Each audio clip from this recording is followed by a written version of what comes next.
Video, I will read The Lie by Kurt Vonnegut Jr.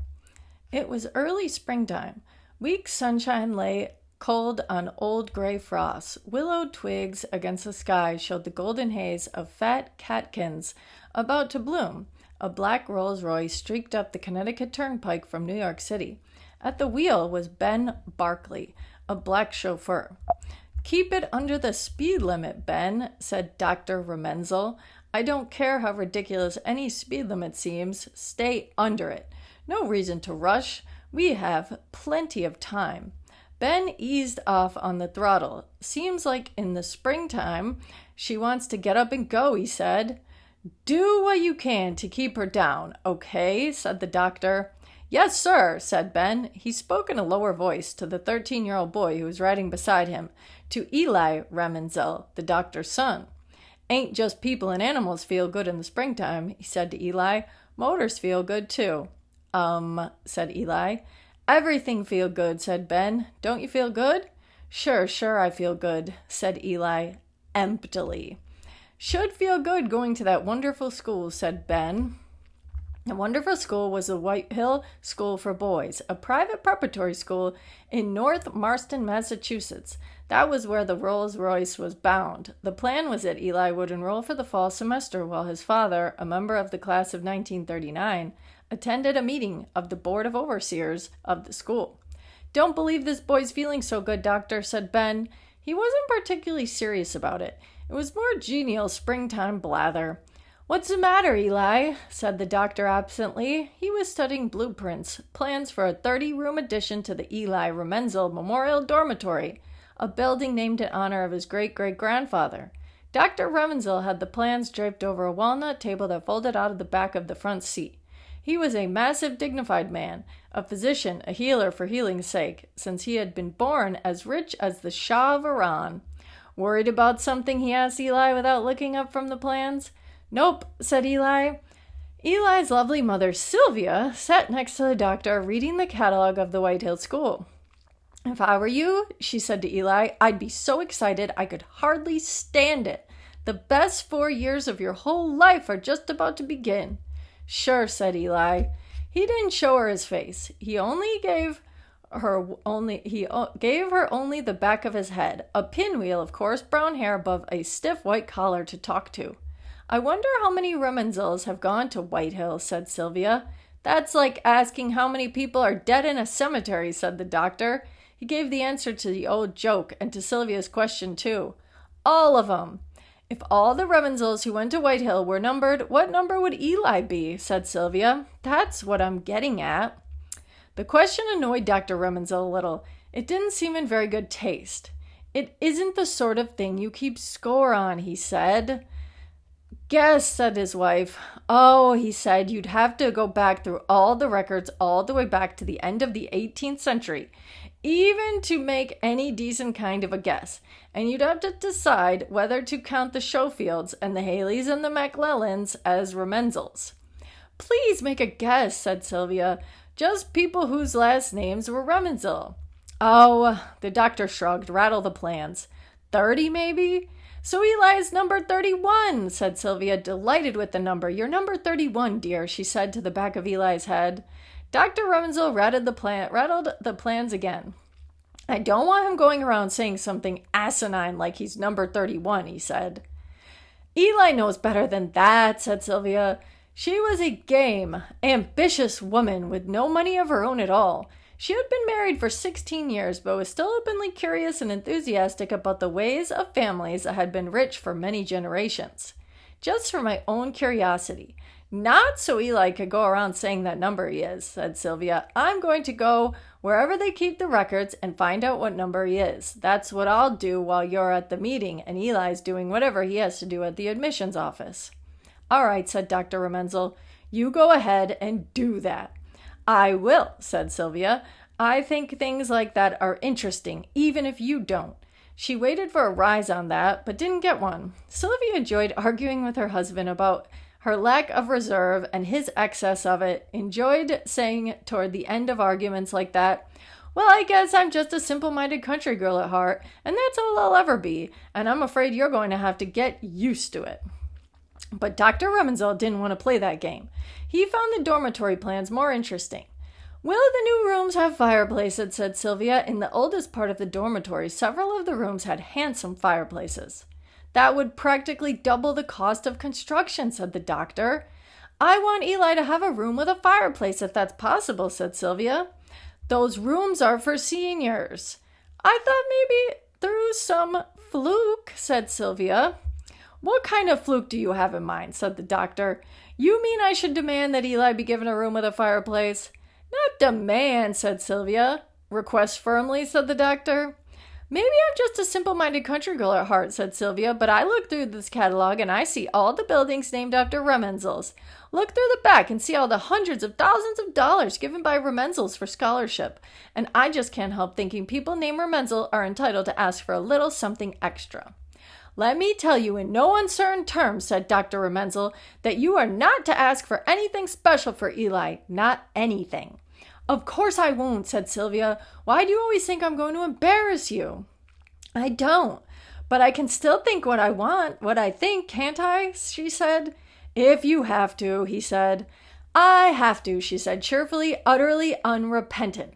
She leaned over the plans. You think these people will like those rooms? What people? He said. The Africans, she said. She was thinking about the 30 Africans who, at the request of the State Department, were being admitted to White Hill in the coming semester. It was because of them that the dormitory was being expanded. The rooms aren't for them, he said. They aren't going to be segregated. Oh, said Sylvia. She thought about this a while, and then she said, Is there a chance Eli will have to have one of them for a roommate?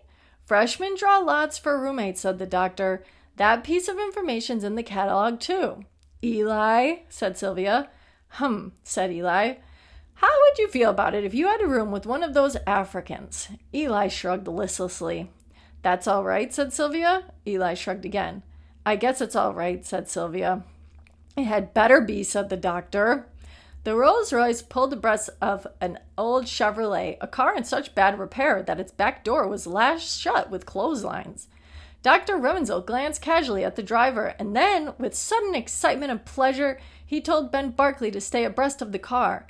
The doctor leaned across Sylvia, rolled down his window, and yelled to the driver of the old Chevrolet, Tom, Tom! The man was a White Hill classmate of the doctor. He wore a White Hill necktie, which he waved at Dr. Remenzel in happy recognition. And he pointed to the fine young son who sat behind him, conveyed with proud smiles that the boy was bound for White Hill. Dr. Remenzel pointed to the chaos of the back of Eli's head, beamed that his news was the same. In the wind blustering between the two cars, they made a lunch date at the Holly House in North Martson, at the inn whose principal business was serving visitors to White Hill. All right, said Dr. Remenzel to Ben Barkley, drive on. You know, said Sylvia, somebody really ought to write an article. And she turned to look through the back window at the old car, now shuddering far behind. Somebody really ought to. What about? Said the doctor. He noticed that Eli had slumped away down in the front seat. Eli, he said sharply, sit up straight. He turned his attention to Sylvia. Most people think prep schools are such snobbish things, just for people with money, said Sylvia, but that isn't true. She leafed through the catalog and found the quotation she was after. The White Hill School operates on the assumption, she read, that no boy should be deterred from applying for admission because his family is unable to pay the full cost of a White Hill education. With this in mind, the admissions committee selects each year from approximately 3,000 candidates the 150 most promising and deserving boys, regardless of their parents' ability to pay the full $2,200 tuition. And those in need of financial aid are given it to the full extent of their need. In certain instances, the school will even pay for the clothing and transportation of a boy. Sylvia shook her head. I think that's perfectly amazing. It's something most people don't realize at all. A truck driver's son can come to White Hill. If he's smart enough, he said. Thanks to the Remenzels, said Sylvia with pride. And a lot of other people, too, said the doctor. Sylvia read out loud again. In 1799, Eli Remenzel laid the foundation for the present scholarship fund by donating to the school 40 acres in Boston. The school still owns 12 of those acres, their current evaluation being $3 million. Eli, said the doctor, sit up. What's the matter with you? Eli sat up again, but began to slump almost immediately, like a snowman in the sun. Eli had good reason for slumping, for actually hoping to die or disappear. He could not bring himself to say what the reason was. He slumped because he knew he had been denied admission to Whitehill. He had failed the entrance examinations. Eli's parents did not know this because Eli had found the awful notice in the mail and had torn it up. Dr. Remenzel and his wife had no doubts whatsoever about their sons getting into Whitehill. It was inconceivable to them that Eli could not go there. So they had no curiosity as to how Eli had done on the examinations, were not puzzled when no report ever came. "What all will Eli have to do to enroll?" said Sylvia as the black Rolls Royce crossed the Rhode Island border. "I don't know," said the doctor. "I suppose they got it all complicated now with forms to be filled out in quadruplicate and punch card machines and bureaucrats. This business of entrance examinations is all new too. In my day, a boy simply had an interview with the headmaster. The headmaster would look him over, ask a few questions, and then say, 'There's a Whitehill boy.'" "Did he ever say there isn't a Whitehill boy?" said Sylvia. "Oh, sure," said Dr. Remenzel. "If a boy was impossibly stupid or something, there had to be standards. There have always been. The African boys have to meet the standards just like everybody else. They aren't getting in just because the State Department wants to make friends. We made that clear. Those boys had to meet the standards." "And did they?" said Sylvia. "I suppose," said Dr. Remenzel. "I heard they're all in, and they all took the examination Eli did." "Was it a hard examination, dear?" Sylvia asked Eli. It was the first time she'd thought to ask. Said Eli. "What?" she said. "Yes," said Eli. "I'm glad they've got high standards," she said, and then she realized that this was a fairly silly statement. "Of course they've got high standards," she said. "That's why it's such a famous school. That's why people who go there do so well later in life." Sylvia resumed her reading of the catalog again, opened out a folding map of the Sward, as the campus of Whitehill was traditionally called. She read off the names of features that memorialize Remenzels: the Sanford Remenzel Bird Sanctuary, the George McClellan Remenzel Skating Rink, the Eli Remenzel Memorial Dormitory, and then she read out loud the quatrain printed on one corner of the map. "When night falleth gently upon green sward, it's Whitehill, dear Whitehill, our thoughts all turn toward." "You know," said Sylvia, "school songs are so corny when you read them, but when I hear the Glee Club sing those words, they sound like the most beautiful words ever written. I want to cry." Said Dr. Remenzel. "Did a Remenzel write them?" "I don't think so," said Dr. Remenzel. And then he said, "No, wait, that's the new song. A Remenzel didn't write it. Tim Hillier wrote it." "The man in that old car we passed?" "Sure," said Dr. Remenzel. "Tom wrote it. I remember when he wrote it." "A scholarship boy wrote it?" said Sylvia. "I think that's awfully nice. He was a scholarship boy, wasn't he?" "His father was an ordinary automobile mechanic in North Marston." "You hear what a democratic school you're going to, Eli?" said Sylvia. And half an hour later, Ben Barkley brought the limousine to a stop before the Holly House, a rambling country inn 20 years older than the Republic. The inn was on the edge of the Whitehill Sward, glimpsing the school's rooftops and spires over the innocent wilderness of the Sanford Remenzel Bird Sanctuary. Ben Barkley was sent away with the car for an hour and a half. Dr. Remenzel shepherded Sylvia and Eli into a familiar low-ceilinged world of pewter clocks, lovely old woods, agreeable servants, elegant food and drink. Eli, clumsy with horror what was surely to come, banged a grandfather clock with his elbow as he passed, made the clock cry. Sylvia excused herself. Dr. Remenzel and Eli went to the threshold of the dining room where a hostess welcomed them both by name. They were given a table beneath an oil portrait of one of the 3 Whitehill boys who had gone on to become President of the United States. The dining room was filling quickly with families. What every family had was at least one boy about Eli's age. Most of the boys wore Whitehill blazers, black with pale blue piping, with Whitehill seals on the breast pockets. A few, like Eli, were not entitled to wear blazers, were simply hoping to get in. The doctor ordered a drink, then turned to his son and said, "Your mother has the idea that you're entitled to special privileges around here. I hope you don't have that idea too. No, sir, said Eli. It would be a source of the greatest embarrassment to me, said Dr. Remenzel with considerable grandeur, if I ever were to hear that you had used the Remenzel name as though you thought Remenzels were something special. I know, said Eli wretchedly. That settles it, said the doctor. He had nothing more to say about it. He gave abbreviated salutes to several people he knew in the room, speculated as to what sort of party had reserved a long banquet table that was set up along one wall. He decided it was for a visiting athletic team. Sylvia arrived, and Eli had to be told in a sharp whisper to stand when a woman came to a table. Sylvia was full of news. The long table, she related, was for the 30 boys from Africa. I'll bet that's more black people than have eaten here since this place was founded, she said softly. How fast things change these days. You're right about how fast things change, said Dr. Remenzel. You're wrong about the black people who have eaten here. This used to be a busy part of the Underground Railroad. Really? Said Sylvia. How exciting. She looked all about her in a bird-like way. I think everything's exciting here. I only wish Eli had a blazer on. Dr. Remenzel reddened. He isn't entitled to one, he said. I know that, said Sylvia. I thought you were going to ask somebody for permission to put a blazer on Eli right away, said the doctor.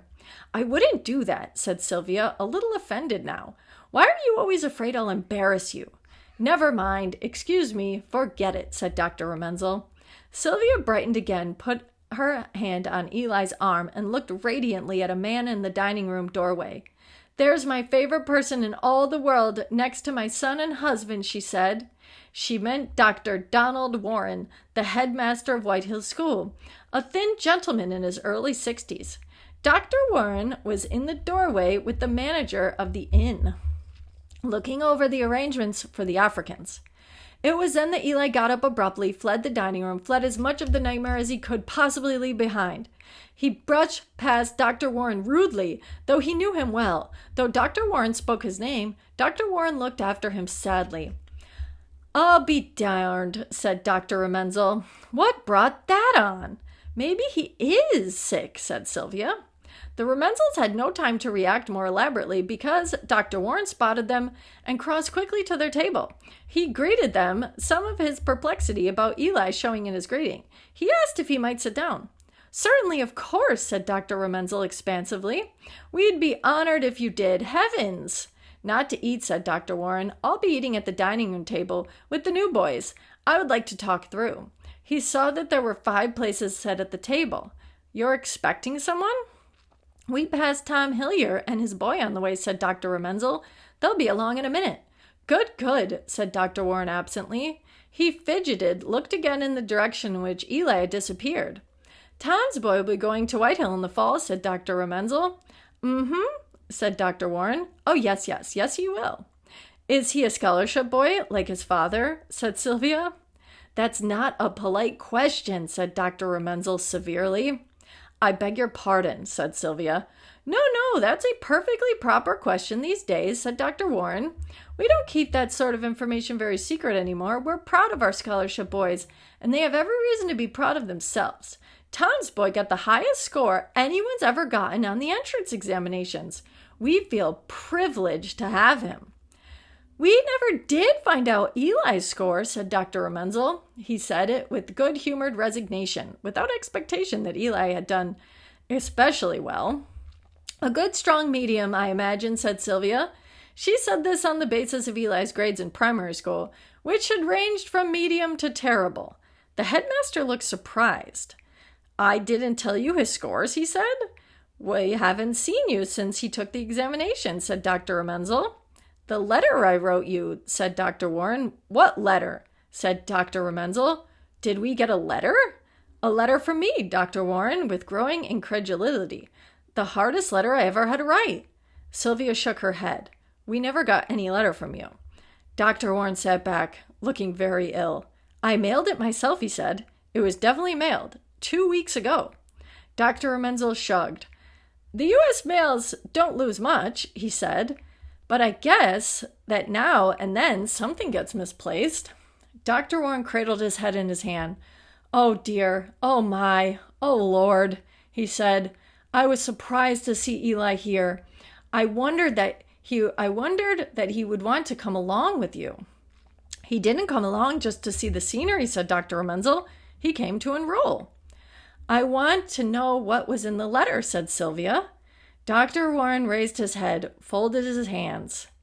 "What the letter said was this, and no other words could be more difficult for me to say.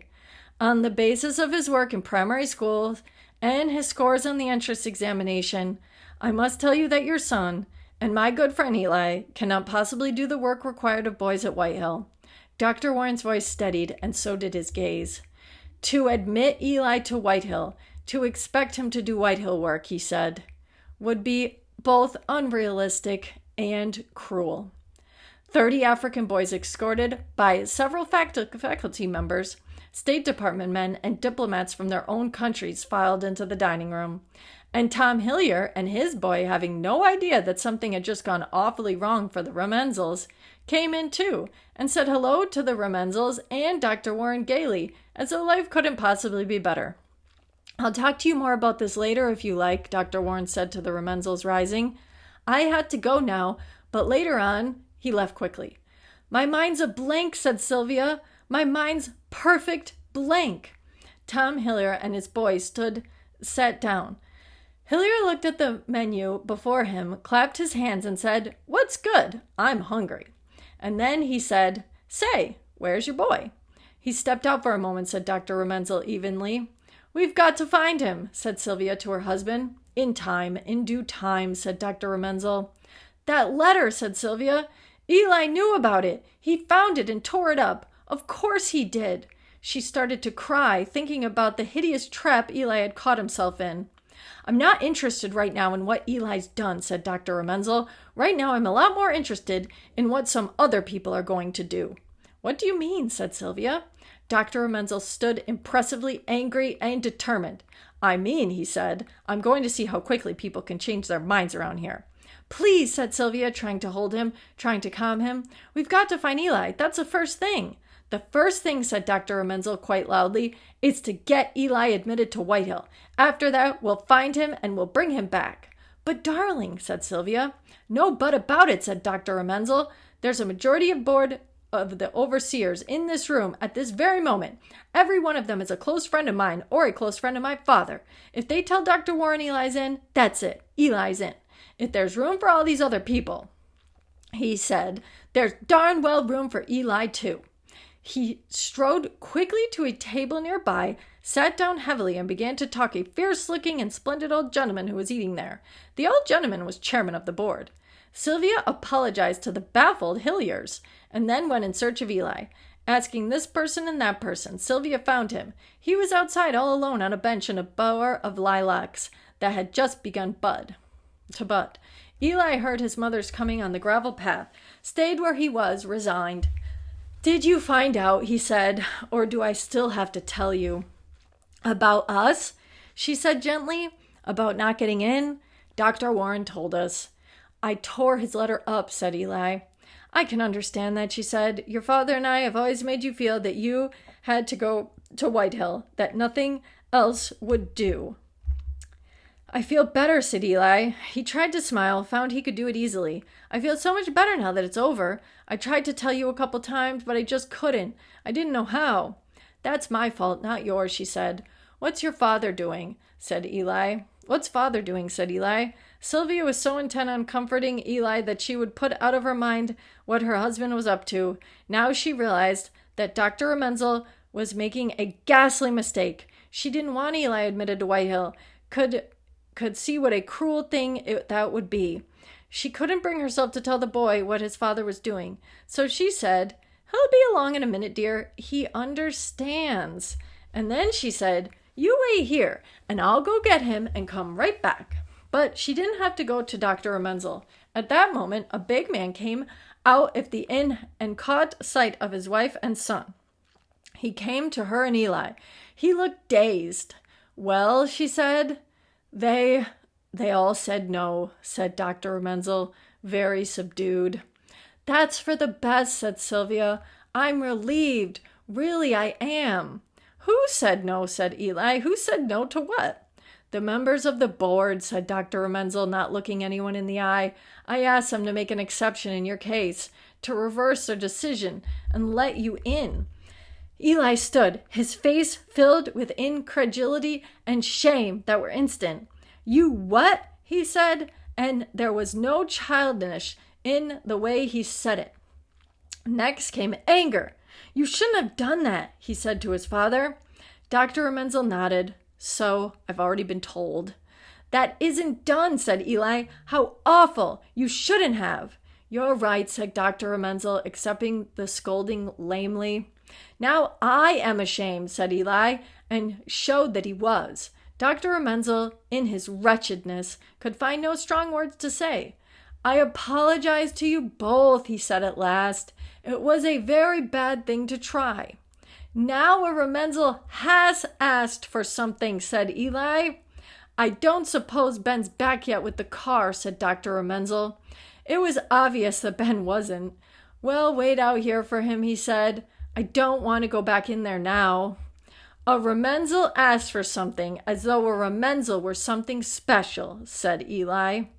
I don't suppose, said Dr. Remenzel, and he left the sentence unfinished, dangling in the air. You don't suppose what? Said his wife, her face puzzled. I don't suppose, said Dr. Remenzel, that we'll ever be coming here any more.